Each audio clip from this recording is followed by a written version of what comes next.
자, 목차를 한번 볼까요? 목차를 보시면 1단원부터 5단원까지 구성이 되어 있습니다.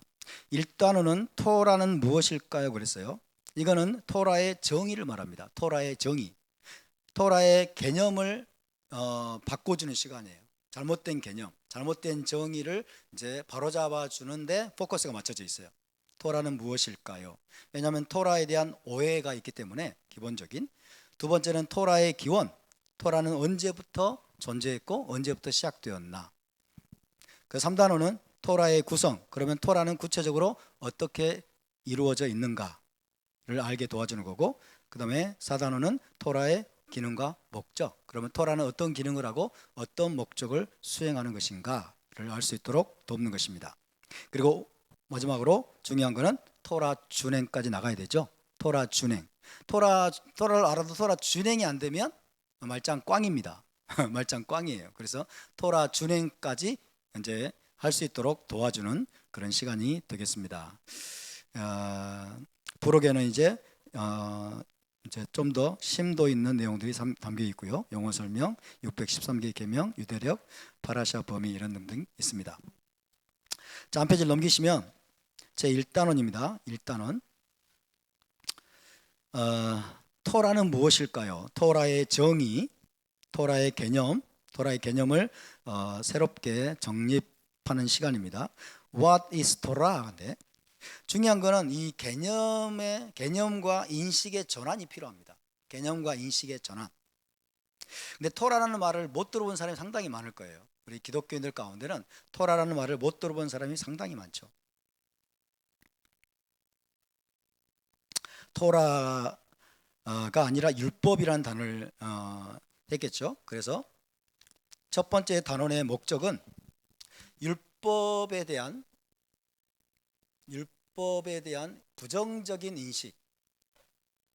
부정적인 인식에서 토라에 대한 긍정적인 인식을 심어주는 겁니다. 인식으로 전환을 시켜주는 거예요. 율법 그러면 부정적인 인식을 가지고 있죠.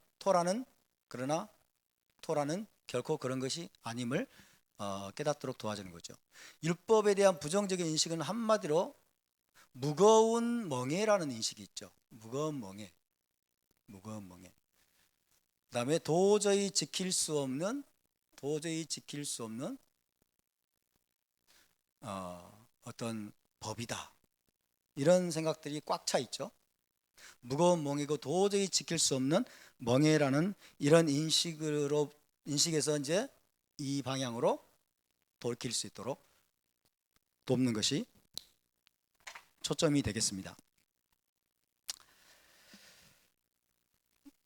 첫 단어는 개념과 인식의 전환을 가져오도록 돕는 것입니다. 자, 읽어보겠습니다. 토라라는 단어를 처음 들었을 때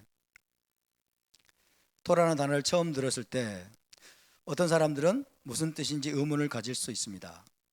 그리고 들어본 적도 없는 사람이 있을 거예요. 처음 듣는 사람도 있을 겁니다. 그죠? 그리고 도무지 그 의미가 무엇인지, 그것이 무엇의 의미인지를 모르는 사람들이 많겠죠. 그래서 토라를 알기 위해서는 히브리어에 대한 이해가 필요합니다. 토라는 히브리어입니다.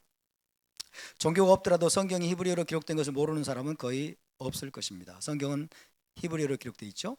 안타까운 점은 토라라는 말은 한 번은 들어보았지만 그 진정한 의미를 아는 사람은 극히 드뭅니다. 토라의 진정한 의미를 아는 사람이 너무나 적죠. 한국 기독교인들 대부분 읽는 개역개정을 눈 씻고 찾아봐도 토라라는 단어를 발견하기 어렵습니다. 토라라는 단어가 없죠, 사실은. 그 대신 율법이라는 단어가 사용되는 것을 볼 수 있습니다.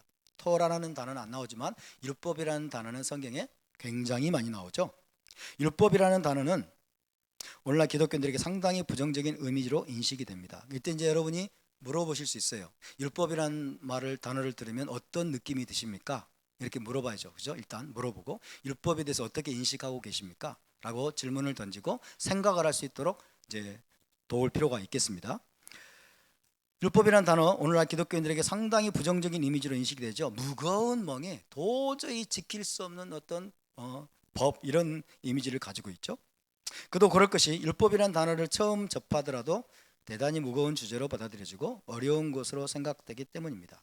현재 사용하는 개혁개정은 히브리적인 요소들을 최대한 배제했기 때문에 같은 고유명사라도 다르게 표기하는 경우가 허다합니다. 번역상의 문제에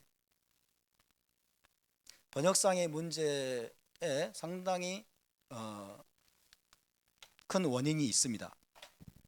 번역상의 불일치도 있고 번역상의 오류도 있습니다. 번역상의 오류.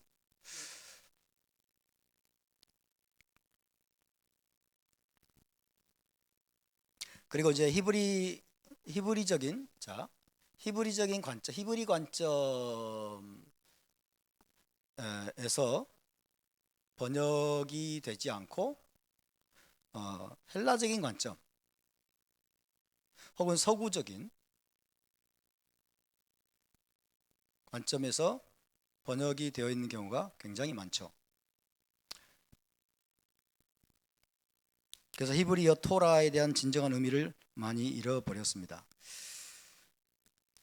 예를 들어보면 느헤미야 1장 1절에 보면 하가랴의 아들 느헤미야의 말이라. 아닥사스다 왕 제20년 기슬루월에 내가 수산궁에 있는데, 여기서는 기슬루월이라고 해놨잖아요. 기슬루월. 그 다음에 스가랴 7장 1절에 보면 다리오 왕 제4년 9째 달 기슬레월 또 일어났어요. 번역상의 불일치죠.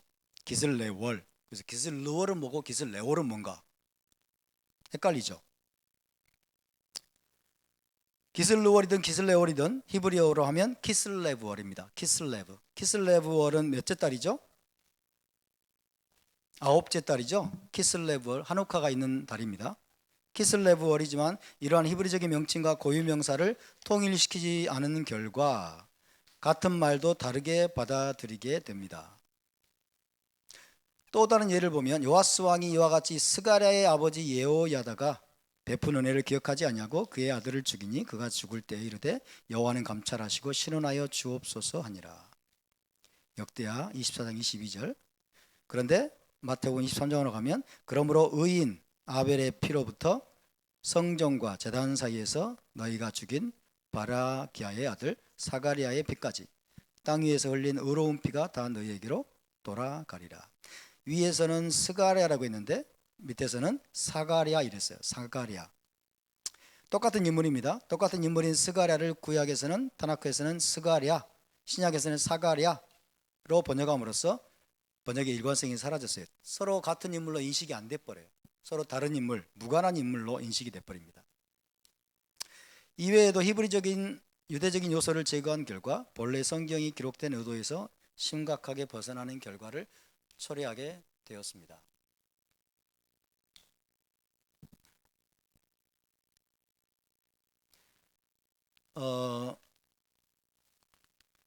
이런 예들이 굉장히 많죠. 예를 들어 보면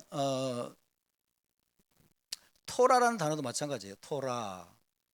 토라라는 단어가 타브 바브 레시헤 라는 히브리어인데 토라가 헬라어로 번역이 되면 어떻게 됐을까요? 노모스가 돼요.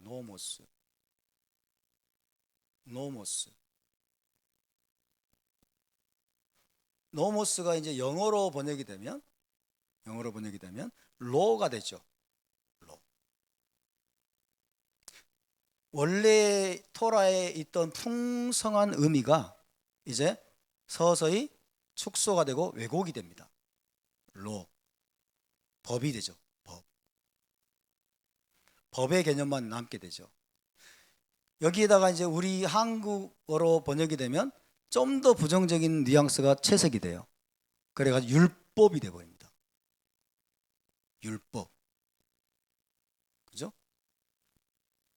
율법 그러면 이제 이거는 아주 무거운 멍해라는 이미지가 채색이 되죠. 이게 번역의 과정에서 의미의 왜곡이 일어나요. 번역상의 불일치도 문제가 있지만은 번역 과정에서 무거운 멍에 이제 이 의미가 뒤틀려 버립니다.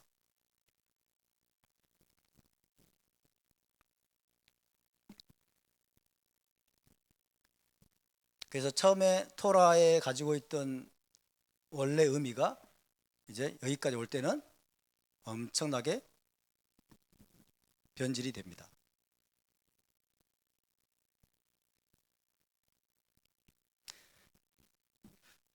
이 번역을 안 할 수도 없고 번역을 안 할 수도 없고 번역하다 보면 또 의미의 왜곡이 일어나고 거기 생각해보기 질문을 한번 볼까요? 흔히 성경이 오류가 없다고 하지만 앞에서 설명했듯이 번역으로 인해 발생하는 오류가 많은 것을 볼 수가 있습니다. 앞에서 제시한 예시 이외에 다른 구절에서 이와 같은 경험을 한 일이 있을까요? 여러분 기억나는 거 있습니까? 성경 무호설 이런 거 들어보셨죠? 성경 무호설. 성경은 오류가 없다. 그죠? 성경 무호설. 성경 무호설은 맞는 말일까요? 틀린 말일까요? 틀려요? 감히? 성경 무호설. 성경은 모호합니다. 맞습니다. 그죠? 성경 자체는 흠이 없어요. 틀림이 없어요. 근데 번역본 무호설은 아닙니다. 성경 무호설은 맞는 말인데 번역본 무호설은 아니에요.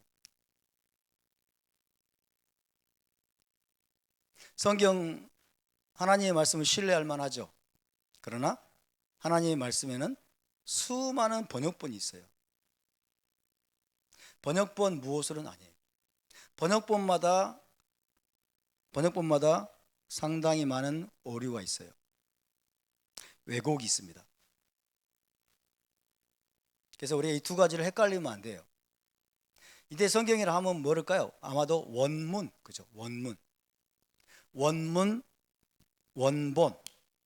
성경의 원문과 원본은 처음에 하나님이 모세에게 쓰라고 하셨을 때 이런 거죠. 그때 그 성경은 오류가 없어요.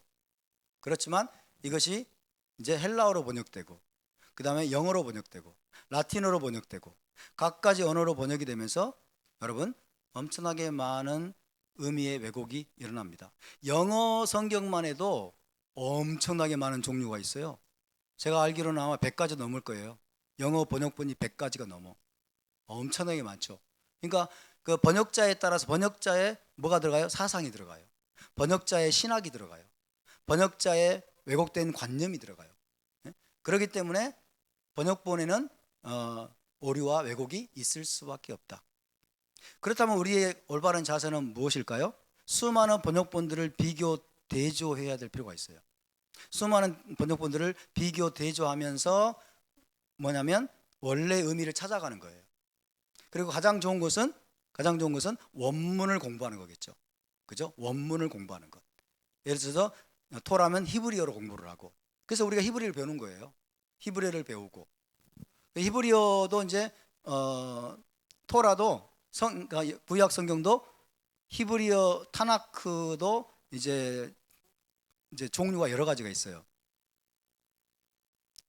마소라 사본이 있고 그 다음에 70인역이 있고 그리고 사회 사본이 있고 이런 것들을 전부 비교 대조하면서 원본을 찾아가는 거예요. 원래 의미를 찾아가는 것. 그죠?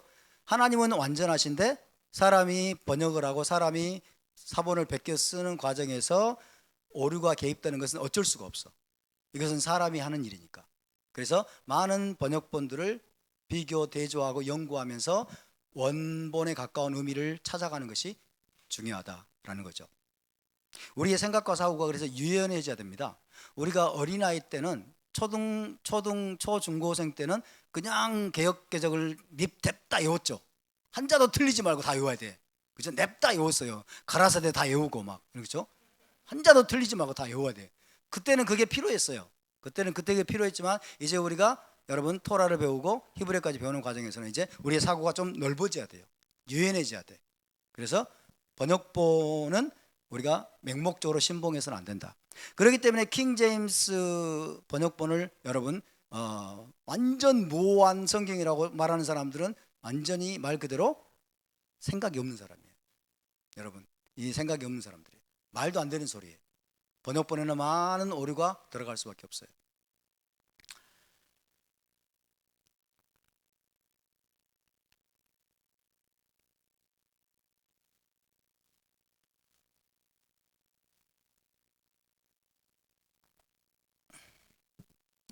예레미야 40장에 보면 요하난이 나옵니다. 요하난. 근데 이게 신약 성경으로 오면 뭐가 돼요? 요한이 되죠. 요하난과 요한, 누가 같은 인물로 생각을 하겠어요? 히브리를 잘 모르는 사람들은. 그죠? 요하난이 요한으로 번역이 되고, 열왕기하 25장에 보면 그달리아가 나옵니다. 바벨론 느부갓네살 왕이 세운 유다 총독 그달리아가 나오죠. 근데 이게 예레미야 똑같이 타나크인데 예레미야 40장에서는 그데아라로 번역했어요. 그달리아하고 그데아라를 누가 같은 인물로 생각을 하겠어요? 그죠? 이런 게 문제예요. 번역상에 일관성이 없어. 그러니까 성경이 심각하게 오해를 받는 겁니다. 그 다음에 출애굽기에 보면 회중이라는 말이 나오죠. 회중이라는 말이 나오고 총회라는 말도 나와요. 이것이 신약 성경으로 가면 뭐가 될까요? 교회가 돼요. 교회. 같은 말이거든요. 회중이나 총회도, 이 총회를 히브리어로 하면 카할이죠. 카할. 이 교회가 히브리어로 하면 카할이에요. 어셈블리, 영어로 하면 어셈블리. 똑같은 말인데 출애굽기에서는 회중, 총회 이렇게 나오고 신약 성경에서는 교회 이렇게 나온 거예요. 그러니까 완전히 다른 것으로 인식되어 버리죠. 완전히 다른 것으로. 그래서 예수님이 오신 목적은 내가 내 반석 위에 내 교회를 세우리라. 그죠? 과거에는 전혀 없었던 교회라는 걸 하나님 주님이 세우러 오셨다고 착각을 하고 있어. 기독교인들이. 그렇지 않거든요. 교회는 어디서 시작됐어요? 출애굽으로 시작된 거예요. 그죠? 출애굽으로 시내산에서 언약을 체결하면서 온 이스라엘 총회, 온 이스라엘 회중이 바로 교회입니다. 할렐루야. 근데 번역상의 문제로 인해서 이렇게 엄청난 신학적인 문제가 생겨버리는 거예요.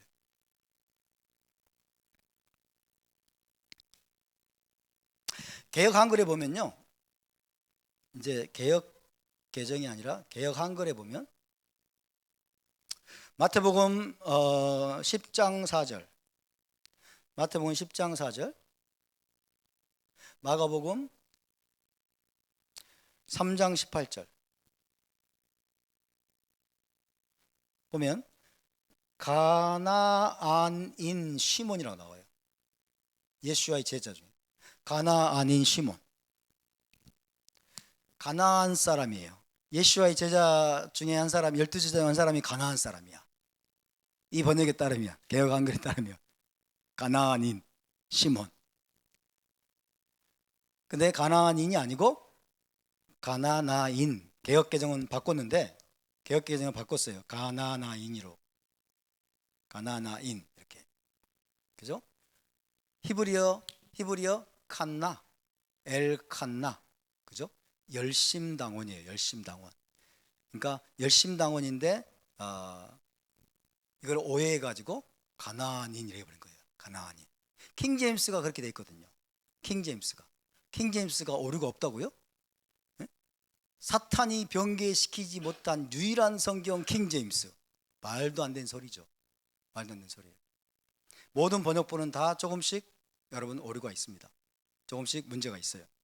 그렇기 때문에 번역본을 신처럼 떠받들면 안 돼요. 이런 것들도 명백히 오역이에요. 명백히 오역이에요. 그래서 번역상에 오류가 있고 불일치가 있기 때문에 하나님의 말씀이 심각하게 이제 왜곡이 될 수가 있고 의미에 이제 왜곡이 일어난다라는 것들을 여러분이 설명하시면 좋을 것 같아요. 여러분이 또 생각나는 게 있습니까? 번역으로 인해 발생하는 오류가 많이 있는 것을 볼 수 있는데 기억나는 거 있으면 한번 나눠보세요. 야곱. 자, 타나크에서는 야곱으로 되어 있죠. 신약성경에서는 야고보. 그렇죠. 야고보. 영어로는 어떻게 되어 있을까요? 제임스. 어떻게 야곱이 제임스가 돼버리냐? 이게 번역상에 일어난 일이에요. 제임스. 이 제임스를 저기 콜롬비아에서는 뭐라고 읽을까요? 하메스라고 읽어요. 하메스. 축구 선수 하메스가 있어. 근데 하메스가 이제 영어로 보니까 제임스야. 와, 참 기가 막힌 일들이 있죠.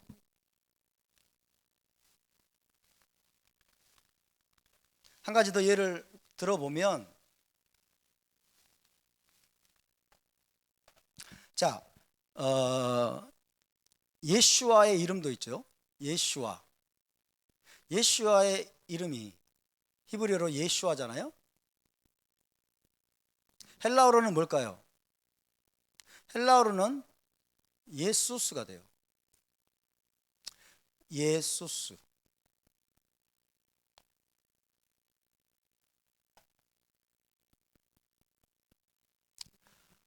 예수스. 헬라어에는 쉰 발음이 없어요. 쉰 발음이 없기 때문에 여기에 이제 S 발음이 되는 거예요. 수스 이렇게 돼요. 수. 그 다음에 헬라어 그리스의 남자들의 이름 끝에는 스가 붙어요. 제우스 기억나시죠? 프로메테우스 다 스가 들어가. 그러니까 헬라어로 번역하면서 예수스가 됐어요. 예수스.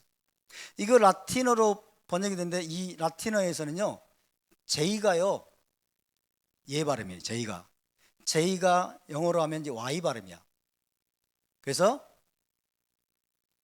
이렇게 돼요.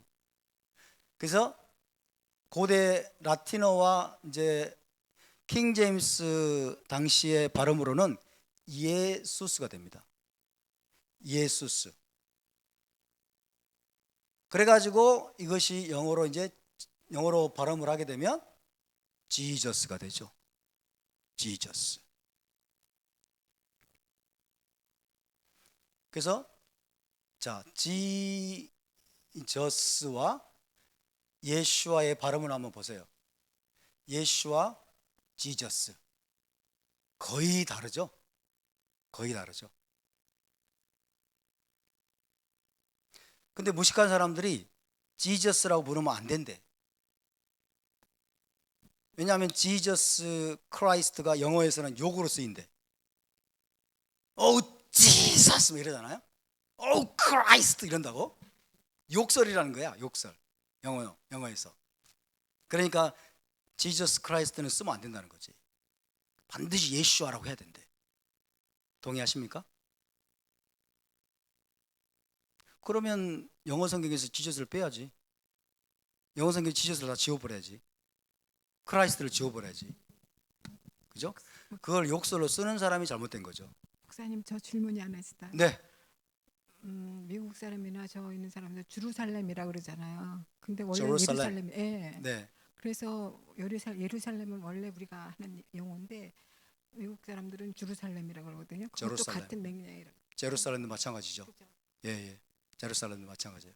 그러니까 J로 변하는 거는 J가 고대 라틴어에서는 이 J가 J 발음이 아니에요. 예루살렘이 Y 발음인 게 요드 Y 발음이야. 그래서 제루살렘이 된 거예요.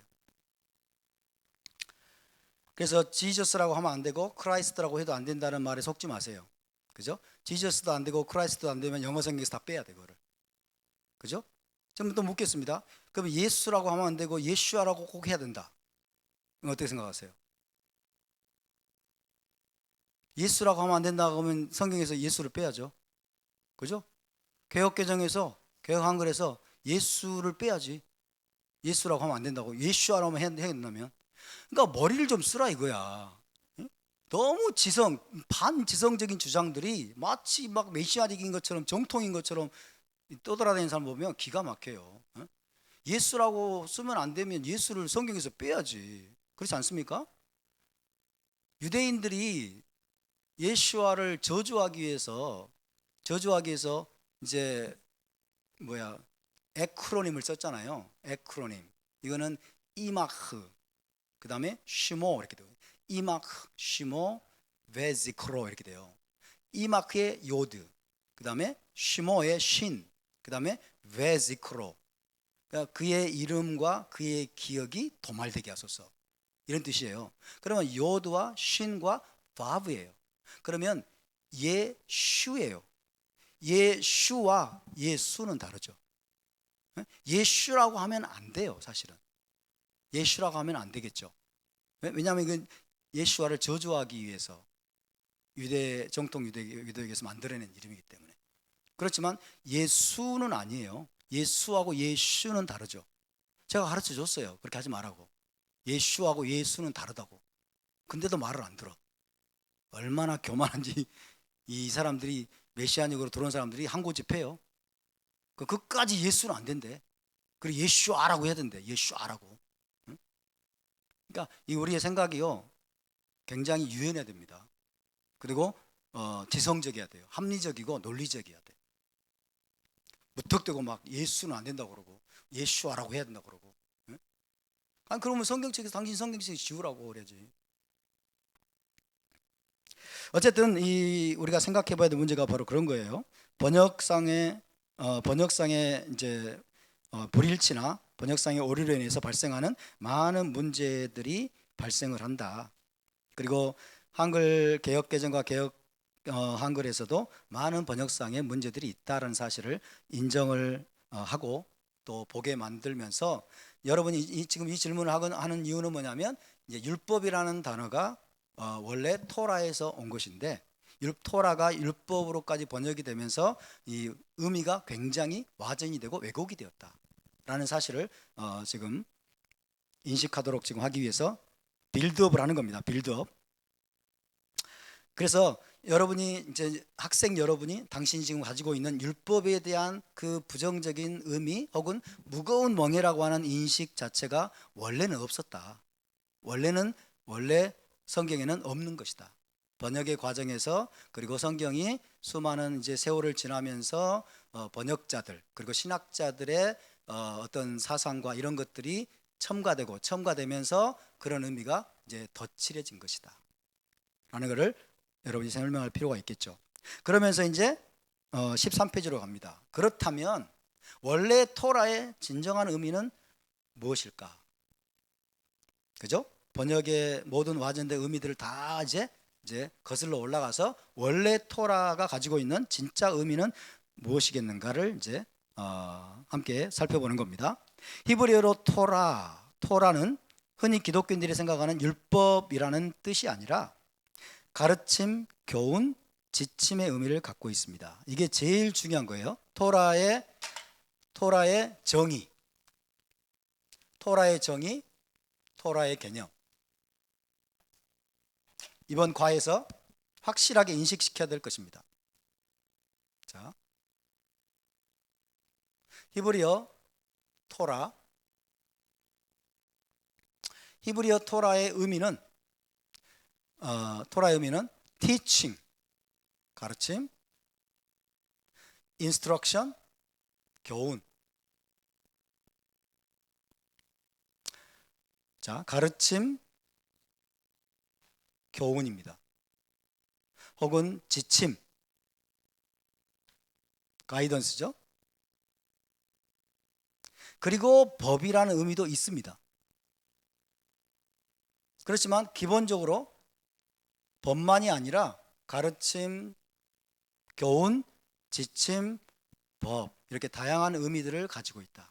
다양한 의미들을 반드시 율법만이 아니라 1차적인 의미는 가르침, 교훈, 지침의 의미를 갖고 있다.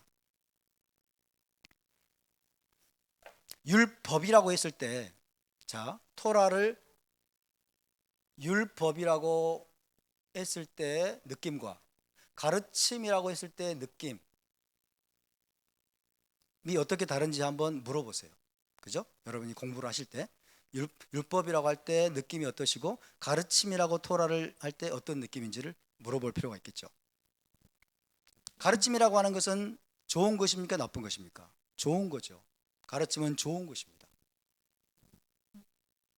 지침도 마찬가지고 교훈도 마찬가지고 법이라는 것도 사실은 좋은 거예요. 법이라는 것도 꼭 필요한 거예요. 있어서는 없어서는 안 되는 거예요. 법도 좋은 거예요. 대한민국에 많은 법들이 있죠. 교통법도 있고 상법도 있고 민법도 있고 형법도 있고 그죠? 대한민국을 자유로운 나라로 지켜주는 것이 바로 법입니다. 법은 좋은 거예요. 그렇지만 율법 이렇게 됨으로써 굉장히 안 좋은 뉘앙스가 덧칠해져 있다라는 걸 인식시킬 필요가 있죠. 그죠? 율법 그러면 굉장히 안 좋은 것처럼 보일지 모르지만 토라가 법이라고 할 때의 의미는 절대로 나쁜 의미가 아니다. 절대로 부정적인 의미가 아니라는 사실을 여러분이 인식을 시켜 주셔야 됩니다.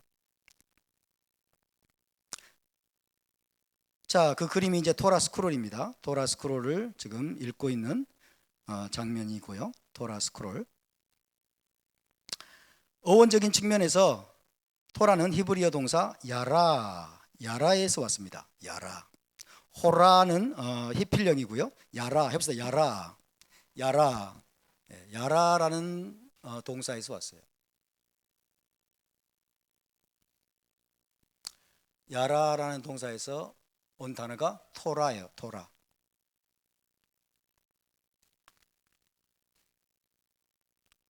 야라는 무슨 뜻이냐면 화살을 쏘다 이렇게 돼 있죠. 화살을 쏘다.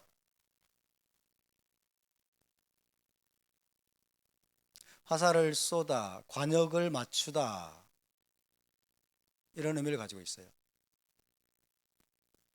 화살을 쏘다, 관역을 맞추다. 그래서 여기서 이제 발전된 단어가 토라. 토라는 가르침, 교훈이 됩니다.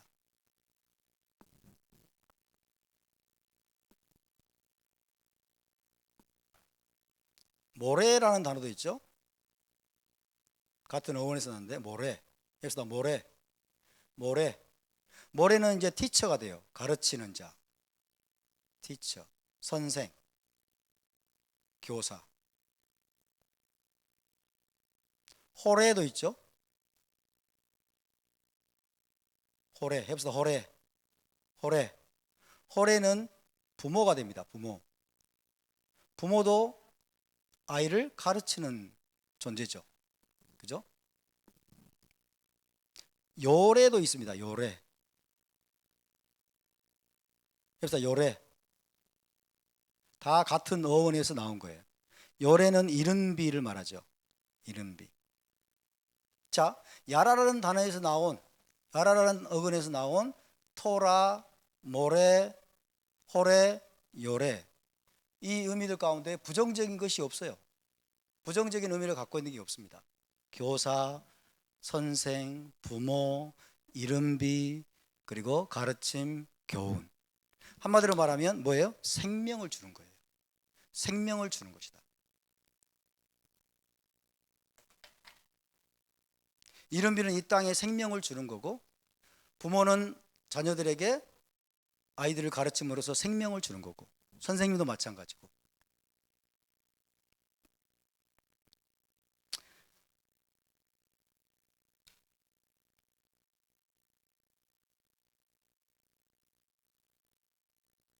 시편 25편 8절 말씀 함께 읽어볼까요? 여호와는 선하고 정직하시니 그러므로 그의 도로 죄인들을 교훈하시리로다. 교훈하시리로다. 여기에 사용된 히브리어가 요레입니다. 요레는 이제 동사형이죠. 야라의 이제 히필형입니다. 요레. 하나님이 교훈하시리로다. 토라와 관련이 있어요. 27편 11절 시작. 여호와여 주의 도를 내게 가르치시고 내 원수를 생각하셔서 평탄한 길로 나를 인도하소서. 그래서 교훈하시리로다, 가르치시고, 다 야라라는 동사에서 이제 나온 단어들입니다.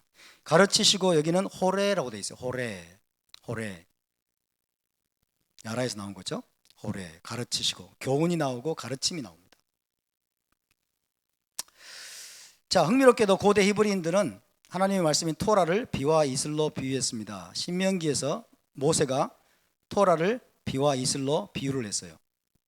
신명기 32장 2절을 읽어볼까요? 내 교훈은 비처럼 내리고 내 말은 이슬처럼 맺히나니 연한 풀이에 가는 비 같고 채소 위에 담비 같도다. 내 교훈은 그랬죠? 내 교훈은 하나님의 가르침을 말합니다. 하나님의 가르침, 모세를 통해서 주시는 하나님의 교훈, 하나님의 가르침은 뭐와 같다? 비와 같고 이슬처럼 맺히는 거고 가는 비 같고 단비 같다. 그죠? 전부 어떤 느낌이에요? 생명을 주는 느낌이죠. 생명을 주는 신선한, 굉장히 활력이 있고 생기를 불어넣어주는 그런 뉘앙스를 가지고 있어요. 그러니까 토라라는 이 단어에는 절대로 부정적인 뉘앙스가 없다는 거예요. 부정적인 뉘앙스가 없다.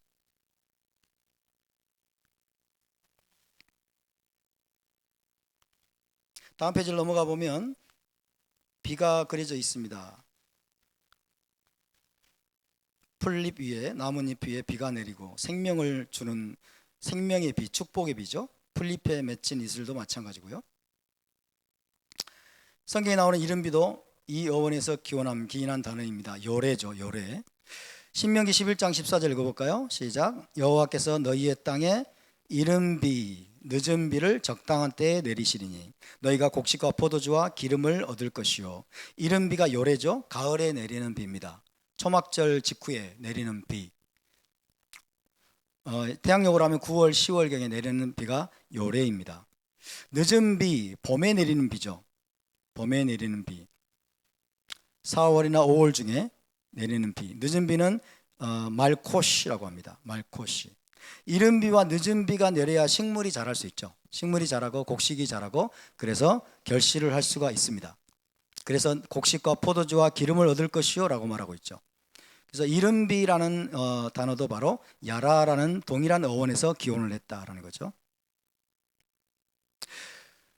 자, 이처럼 토라라는 단어를 어원적으로 접근을 해보면 무겁고 부담스러운 뉘앙스보다도 신선하고 눈이 번쩍 띄는 인상을 받습니다. 신선하고 활력이, 생기를 주는 느낌이에요. 생기를 불어넣는 느낌.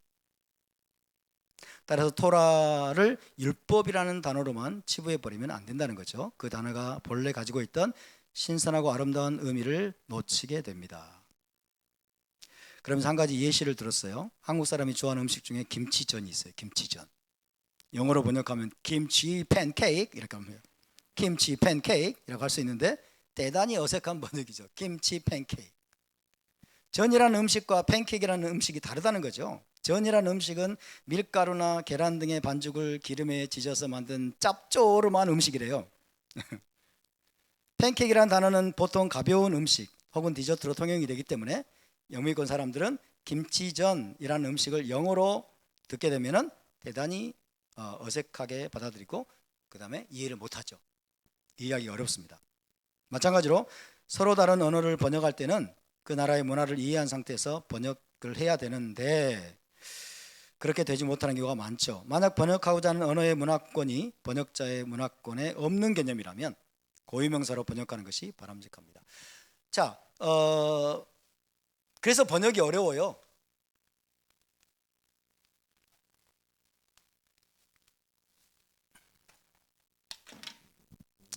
고대 이스라엘, 성경은 고대 이스라엘의 문화, 배경화에서 쓰여졌어요. 고대 이스라엘의 문화와 배경이 쓰여졌는데 이거를 뭐 영국이나 미국이나 현대 우리나라 한국이나 이런 문화로 번역을 하려고 할 때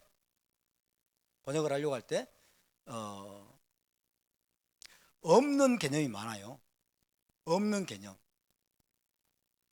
여기에는 존재하는데 여기에는 존재하지 않는 어떤 개념들이 있어요. 번역이 안 돼. 그리고 번역을 해버리면 의미가 깨져버려. 이런 것들이 굉장히 많습니다. 없는 개념. untranslatable. 번역 불가능한. 번역이 불가능한 단어들이 있어요. 번역이 불가능한 단어들. 그 중에 하나가 토라예요. 토라를 번역을 하면 의미가 굉장히 축소되고 제한되고 원래 의미가 깨져버려요. 율법 그러면서 완전히 의미가 깨져버렸어요. 율법.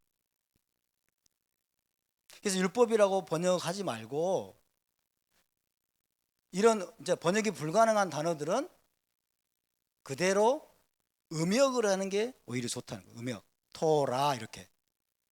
토라. 자, 또 하나 예를 들면 샤밧이 있죠. 샤밧. 샤밧도 번역하기가 어려워요. 샤밧을 안식일로 번역하면 의미가 많이 축소가 되어 버립니다. 그래서 샤밧도 샤밧이라고 그대로 음역을 해주는 게 최선이에요. 그리고 이제 설명을 해주면 되죠. 그죠? 샤밧이 무엇인지에 대해서 설명을 해주는 게 최선이죠. 왜 제자 공동체는 토라라는 말을 써가지고 왜 그렇게 거부감을 줍니까? 이렇게 질문을 던진 사람들이 있어요. 그냥 말씀으로 하지. 말씀으로 하면 될 텐데. 그래서 토라의 회복이 아니라 말씀의 회복. 그러면 충분하지 않습니까? 이런 말을 해요. 어떻게 생각하세요? 토라하고 말씀은 공통점이 있는 것도 있지만, 그러나 토라를 말씀으로만 번역하면 의미가 왜곡되는 경우가 많죠. 그죠? 토라는 단순히 말씀이 아니기 때문에. 토라는 뭐예요? 가르침, 교훈, 그죠? 지침, 이런 의미들을 가지고 있잖아요. 근데 그것이 단순히 말씀으로만 해버리면 도대체 뭘 회복하려고 하는지 이제 의미가 퇴색돼 버려요. 그죠? 말씀의 회복. 아니, 말씀이 없어서 말씀 회복합니까? 에? 그죠? 신약성경도 말씀이잖아요. 그죠? 우리 말씀이 있는데 무슨 말씀을 회복한다고 그래. 물론 말씀이 이제 땅에 떨어져서 회복하는 측면도 있지만, 그렇지만 우리가 잃어버린 게 토라잖아요. 토라를 잃어버렸잖아요. 토라의 유산을 잃어버렸잖아요. 그죠? 율법으로 번역된 토라의 유산을 잃어버렸기 때문에, 그래서 토라의 회복을 말하는 거지, 단순히 말씀의 회복이라고만 말하면 다 설명을 할 수가 없습니다. 어쨌든 여기 보니까 이제 번역자의 문화권에 없는 개념들은 그대로 음역을 해주는 게 좋다. 김밥, 대한민국의 김밥은 김밥 이렇게 번역을 해주고, 김치 이렇게 음역을 해주는 게 좋다는 거죠. 그리고 what is 김치라고 물어보면 설명을 해주면 돼. 그죠? 설명을 해주면 돼요. 근데 굳이 이거를 김치를 뭐라고 그럴까요? 뭐라고 번역, 영어로 뭐라고 할까요? 김치. 그러면 숙성된 피클드 캐비지 이렇게, 피클드 캐비지 그러면 김치 의미가 되살아나나요? 아주 부분적으로밖에 전달이 안 되잖아요. 이런 식으로 음역을 해주는 게 좋습니다. 음역. 번역이 아니라 음역입니다. 그죠? 음을 살려서.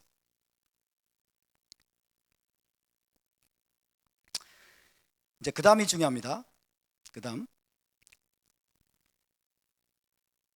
중요한 건 뭐냐면, 성경의 많은 인물들은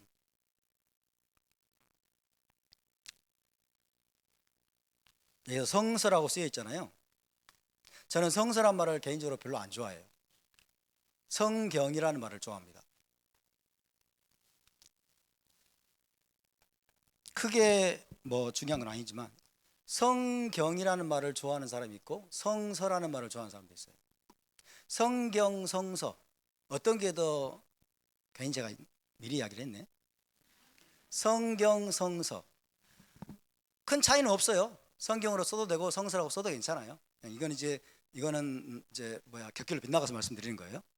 성경, 성서, 이 경과 서의 차이인데요. 성경, 영어로는 바이블이에요. 바이블. 둘 다. 그렇지만 성경은 어떤 뉘앙스를 주냐면 정경의 뉘앙스를 줘요. 정경. 그죠? 거룩한 경전으로서 기독교 신앙의 거룩한 경전으로서 캐논의 느낌을 주죠. 캐논. 정경. 기독교라는 종교의 사상을 표준으로 담고 있는 거룩한 책이라는 느낌을 주는데, 성서 그러면 서잖아요. 서. 그래서 많은 책들 중 하나, 이런 느낌을 줘요.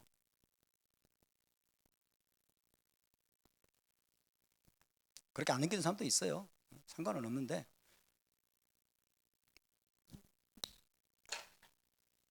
큰 문제는 되지 않습니다. 성서의 많은 인물들, 성경의 많은 인물들은 기독교가 말하는 소위 율법을 너무나도 사랑하고 소중히 여겼습니다. 이제 이번 챕터에서 강조해야 될 부분이 바로 이 부분이에요. 그죠? 그러면 성경의 인물들은 어떠 있을까요? 율법에 대해서, 토라에 대해서 어떤 자세를 가지고 있었을까요? 살펴보는 거예요. 아브라함도 그러했고, 모세도 그러했고, 다윗도 그러했고, 예수와 사도들도 율법으로 불리는 토라를 너무나 사랑했다. 토라를 너무 사랑하고 너무 소중하게 여겼다. 이것이 이번 일과에서 또 강조되어야 될 중요한 포인트입니다. 창세기 26장 5절 한번 읽어봅시다. 시작. 이는 아브라함이 내 말을 순종하고 내 명령과 내 계명과 내 율례와 내 법도들을 지켰음이라 하시니라. 내 법도들이 바로 토라입니다. 토로트 히브리어로 되어 있는데 내 토라들을 지켰음이라. 아브라함이 가지고 있던 토라는 모세의 토라는 아니죠. 그러나 하나님께서 그에게 가르쳐 주신 가르침들을 말합니다. 내 토라들을 아브라함이 순종하고 지켰다라고 되어 있어요. 이사야 42장 21절입니다. 시작. 여호와께서 그의 의로 말미암아 기쁨으로 교훈을 토라를 크게 하며 존귀하게 하셨으나, 그죠? 하나님은 기쁨으로 토라를 크게 하고 존귀하게 하려고 하셨다. 이게 하나님의 의도라는 거죠. 하나님은 토라를 높이시는 분입니다. 시편 1편 시작. 복 있는 사람은 악인들의 꾀를 따르지 아니하며 죄인들의 길에 서지 아니하며 오만한 자들의 자리에 앉지 아니하고 오직 여호와의 토라를 즐거워하여 그의 토라를 주야로 묵상하는도다. 토라를 즐거워한다고 그러죠. 복 있는 사람은 토라를 무거운 멍에가 아니라 즐거워하고 그의 토라를 주야로 묵상하는도다. 주야로 묵상한다. 토라는 즐거운 것이라는 거예요. 토라는 즐겁고 사랑할 만한 것이다. 너무나 소중한 것이라는 얘기죠. 시편 19편 8절부터 10절입니다. 시작. 여호와의 교훈은 정직하여 마음을 기쁘게 하고 여호와의 계명은 순결하여 눈을 밝게 하시도다. 여호와를 경외하는 도는 정결하여 영혼까지 이르고 여호와의 법도 진실하여 다 의로우니 금 곧 많은 순금보다 더 사모할 것이며 꿀과 송이꿀보다 더 달도다. 꿀과 송이꿀보다 더 달콤한 것, 많은 순금보다 더 사모할 것, 그죠? 토라는 너무나 귀중한 보물 같은 것이다. 이 책의 제목이 뭐예요? 진주. 토라의 진주를 찾아서, 그죠? 다이아몬드나 진주같이 사모할 것이고, 그 다음에 꿀보다 더 달콤한 것이다. 토라가. 이것이 원래 성경이 말씀해 주고 있는, 그리고 우리 믿음의 조상들이 토라에 대해서 생각해 왔던 관념들입니다. 우리 기독교인들이 율법에 대해서 가지고 있는 관념과는 완전히 다르죠. 여기 순금이 그려져 있고 대추여자 꿀이 그림으로 나와 있습니다. 잠언 1장 8절을 볼까요? 내 아들아 내 아비의 훈계를 들으며 내 어미의 토라를 떠나지 말라. 어머니께서 가르쳐 주신 토라, 교훈이죠. 교훈. 그걸 떠나지 않는 것이 생명의 길이죠. 그 다음에 예수와께서는 토라를 어떻게 생각하셨는가 하죠. 마태복음 5장 17절 18절 시작. 내가 토라나 선지서를 폐하러 온 줄로 생각하지 말라. 폐하러 온 것이 아니요 완전하게 하려 함이라. 진실로 너에게 이르노니 천지가 없어지기 전에는 토라의 1.1획도 결코 없어지지 않고 다 이루리라. 토라를 폐하러 오신 분이 아니다. 십자가에서 토라를 못 박기 위해서 오신 분이 결코 아니라는 것을 예수와께서 말씀하셨습니다. 여기에 여러분이 이제 사도 바울은 토라를 어떻게 이야기하고 있는지 구절들 몇 가지를 찾아서 첨가해 주면 더 좋겠죠. 그죠? 예수와 사도들이 토라를 어떻게 생각했는지. 로마서 7장에도 보면은 토라는 거룩한 것이라고 나오죠. 토라는 거룩한 것. 사도들의 가르침도 한두 가지 첨가를 해주면 도움이 될 것입니다. 그래서 토라에 대한 원래의 관념들, 그리고 우리 믿음의 조상들과 예수와 사도들이 토라를 어떻게 생각했는지 그것을 강조하면 될 것입니다.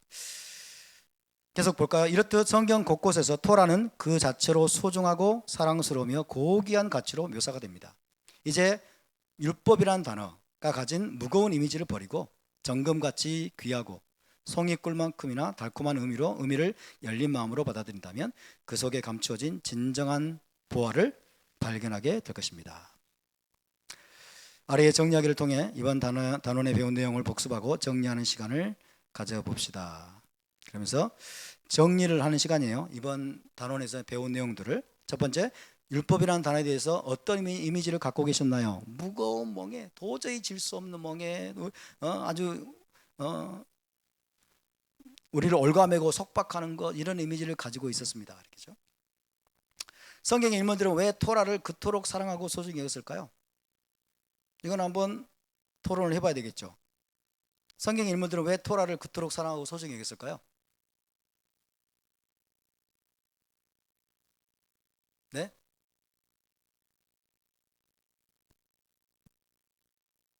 말문이 막힙니까? 네? 생명과도 같으니까. 또 하나님의 영상을 볼 수 있는 토라니 너무 이제 고차원적으로 나갑니다. 그죠? 이 본문에 이미 언급되어 있는 내용들을 기반으로 해서 이야기를 좀 좋겠죠. 왜 성경 인물들은 토라를 그토록 사랑하고 소중히 여겼을까요? 네? 삶의 지침서. 그죠? 하나님의 가르침이니까. 아까 가르침이라고 그랬죠? 가르침, 교훈, 지침이라고 그랬죠. 하나님이 주신 가르침이고 지침이니까. 삶의 지침으로 주신 거기 때문에 이것은 소중한 것이다. 이건 소중한 것이다. 그리고 아까 이제 뭐예요? 이 토라가 아까 뭐예요? 성이 꿀보다 달콤하니까. 토라의 말 성이 꿀보다 달콤하고 진주보다 순금보다 더 사모할 것이라는 것을 깨달았기 때문에 뭐 이런 대답도 가능하겠죠.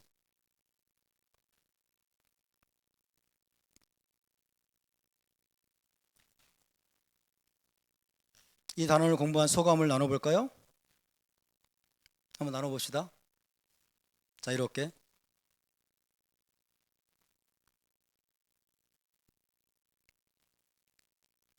다 알고 있는 내용이라 뭐 싱겁습니까?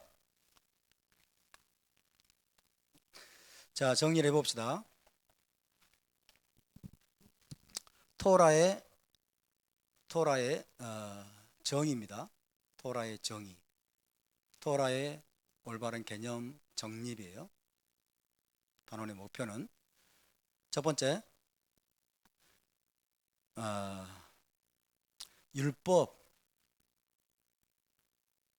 율법의 뉘앙스.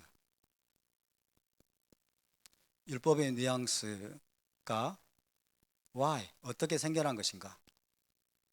율법이라는 말 속에 있는 부정적인 뉘앙스가 어떻게 해서 생겨난 것인가? 번역상의 불일치나 오류 때문에.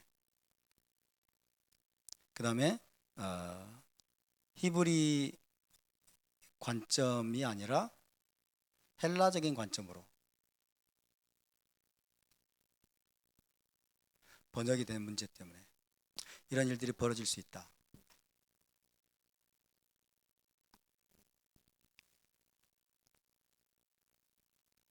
이런 것들을 나눴고요. 두 번째로는 히브리어 토라, 히브리어 토라의 원래 의미는 무엇인가? 가르침과 교훈, 지침, 이런 원래 의미를 이야기했죠.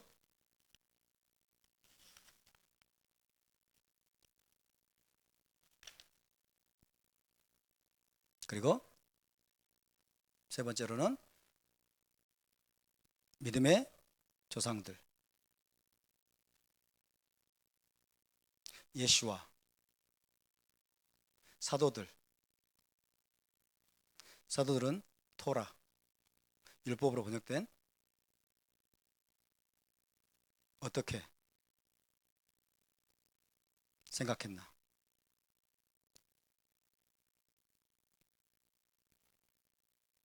네 번째, 그러면 우리는, 그죠? 우리는 이런 식으로 정리하면 될 겁니다.